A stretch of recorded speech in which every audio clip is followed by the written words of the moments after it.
Hi, I'm Gary, welcome to my channel. Today I'm looking at an old kit from my stash, the Lockheed Hudson in 1/72nd scale from AIRFIX. Now this is going to be reissued as a vintage classic toward the end of 2025, so I thought I'd steal a march and look at one of the originals. Now if you enjoy the show, and I hope you do, please remember to let YouTube know by giving it the imperial thumbs up, hitting that notification bell and subscribing to the channel. It's free and a great way to show your support. Now if you fancy pre-ordering a Hudson or indeed anything else AIRFIX and you don't have a local bricks and mortar shop, you might want to go to the AIRFIX online store. If you do, if you go through my affiliate link below, then at no cost to you, AIRFIX will make a donation to the running of this channel. Best of all, you can still spend or collect Hornby Hobby reward points and get your 10% AIRFIX club discount if you are a member. So let's make a start with a look at the box this kit came in. So here's the box of the Lockheed Hudson I'll be building. The tools from 1963. This particular release, as we see here, is from 1975. There are some paint callouts here, some matte colours and a gloss colour as well. Obviously they're not included. Those numbers will be probably different now on the Humbrol scale. Still the box art is quite nice. Picture of a Hudson attacking a submarine. Actually a submarine did surrender to a Hudson, I seem to recall. On this long side here is a side view of the kit we've got. So it's an aircraft of 206 Squadron Coastal Command at Bertram Newton in Norfolk in 1970. Other than that, there's very little to point out. It's a Series 3 kit, I guess, in the old numbering. It's 03006-7 and it's 1/72nd scale. So that's pretty much all I can show you on here. There's no flying hours, there's no link to the AIRFIX Club because they pretty much didn't exist in those days in the way that they do today. So let's have a look inside the box and see what we have from 1975. Lid comes off the top and inside we have a rather tired looking decal sheet. And we have a piece of papering. Actually, this is about the AIRFIX Modelers Club page every week in Buster and Valiant Comics, for example. And if you've got problems, complaints, that's in here. There's the instruction sheet, which we'll look at later. And then there are the parts. As you can see, a lot of them have come off the frames. There's a lot of frames that are quite bare. But we'll have a look inside and see these bits in a bit more detail. Straight away, the larger loose parts inside the kit are the two fuselage halves and then the upper and lower parts of the two wings. There's a lot of pieces. I mean, I'm just putting them next to the frames because I've no idea where they should actually go on the kit, on these frames. But there are 4 frames essentially with lots of parts connected to them. So what I do like actually is these almost guard pieces around the propellers. That's really good. It stops the propellers getting bent, which happens a lot in these older kits, especially when they've sat around for a long time. So there's lots of bits and pieces in there to pick up on later. And it's going to be fun identifying some of these because a lot of them have come off the frame without any kind of numbering on them. So we'll just hope for the best. There's 2 transparent frames on the kit. One, of course, has the windscreen, the turret, various viewing windows and so on and so forth. The Hudson had a lot of windows on it. And there's also a stand. Remember the days when they used to include the clear plastic stand as well? Well, they have on this one. I'm so tempted to build it, you know, with the wheels down and all that, to show what it's like with the wheels down, but on the stand as well, just to have that. You know, it's there. Why not use it? Why not use it? It'll be different. I think I'll do that.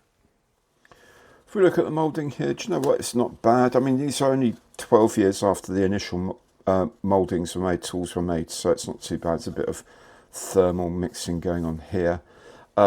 It's this strange kind of silver because it was a metal aircraft, so they have this silver plastic, which is very odd.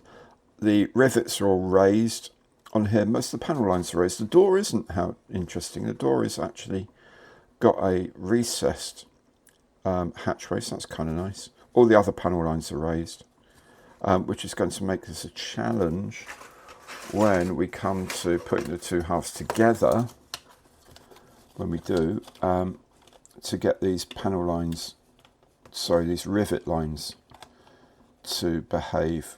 So we can line this up. Yeah, already you can see there's quite an issue here.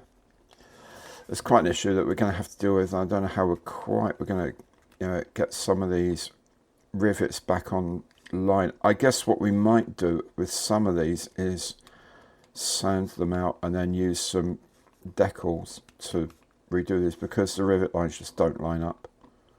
Might get rid of them and use a few decals on them. I don't know. I'll see what we can do with that. But that's not great. Underneath isn't so much of a problem because you're not going to see it very much. And there's a hole there for the stand as well. Do you know what? They're not terrible mouldings, but you kind of feel yourself grateful for modern mouldings after a while. But they'll do. They're not horrible. They're not awful. It's not too much in the way of flash. There's certainly no undershots or short shots anywhere. All of the windows here look clean enough. Likewise on the wings, all the panel lines are raised, all the rivet lines are raised, but there's not so much of an issue here because the front of the wing there, either it's a curved panel or it's a rubber boot or something. I'll look into that. But it looks clean enough. The edges are a little dodgy, but also you'll notice here on the edges that there's a raised ridge. I guess that's going to help when we do come to get the right side. When we do come to fit these together, ultimately, you know what? That's close. That's closer than some modern kits I've seen. So, yeah, that's not too bad. We can live with that. Make sure it's accurately done, and a tiny bit of filling or tiny bit of sanding, and that would be perfect. So that's not an issue. I'm not too worried about that either.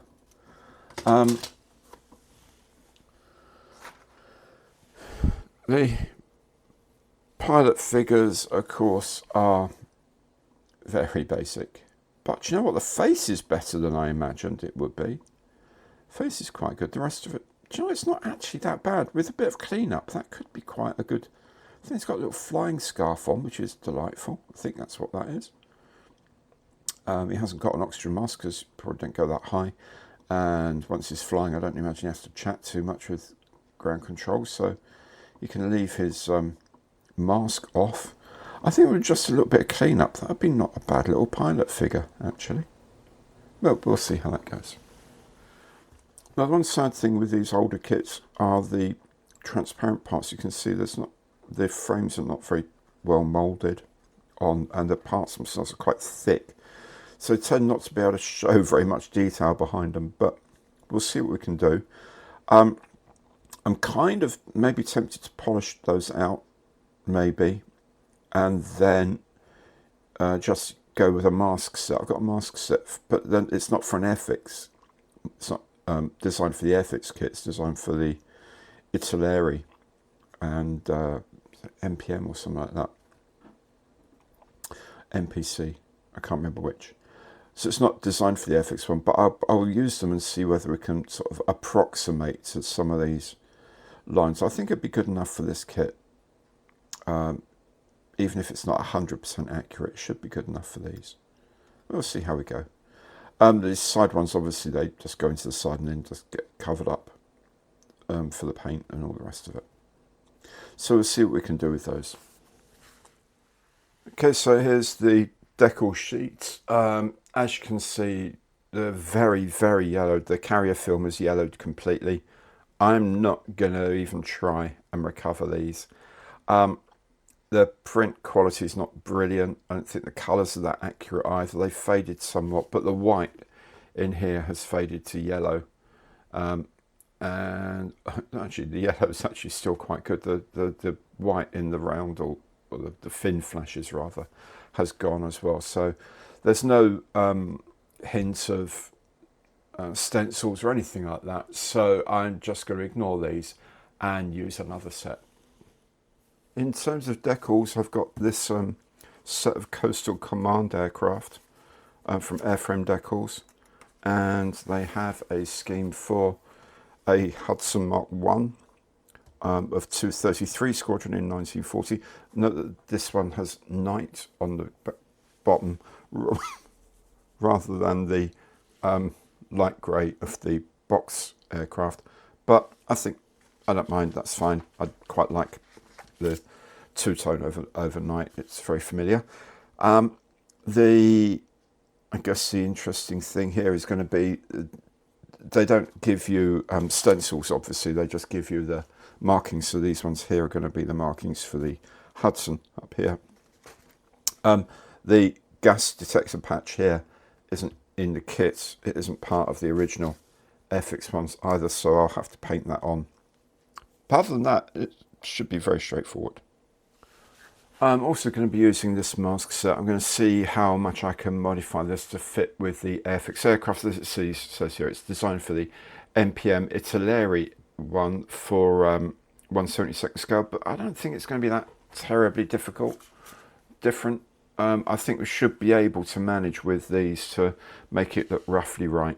So yeah, we'll see how we go. Obviously this collection down here is probably not going to fit on the AIRFIX one because I don't think there's going to be that much accuracy there. But we've got the window covers, we've got the wheel covers, we've got the cockpit and some of the nose. We should be able to sort of get these, between this and a load of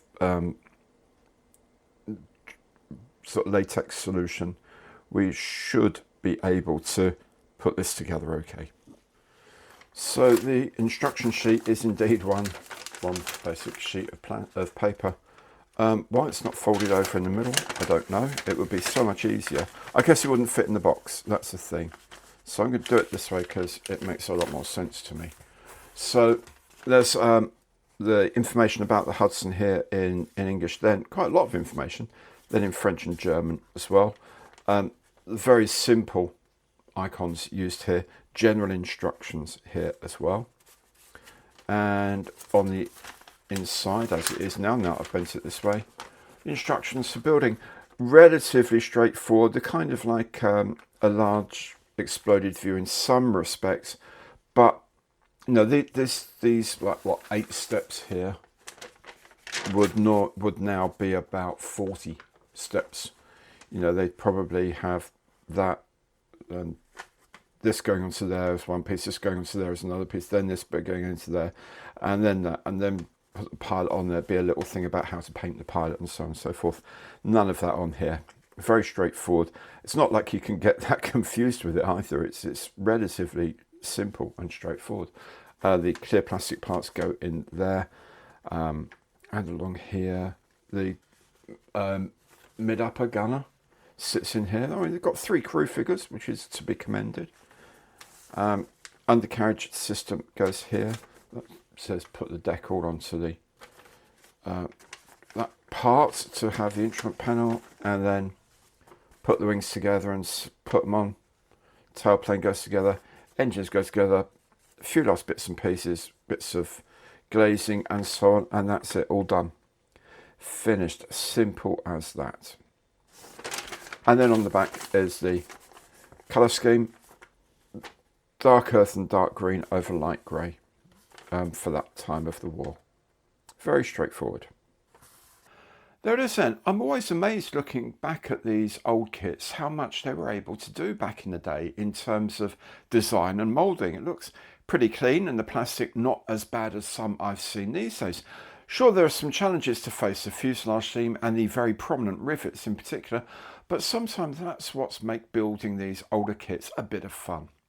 As I mentioned, I'll be using modern decals, but then the impending Vintage Classics release will have a new set of cast-graph decals as well, so I think it's a fair thing to do. I'm looking forward to trying to build this and hopefully create a decent result.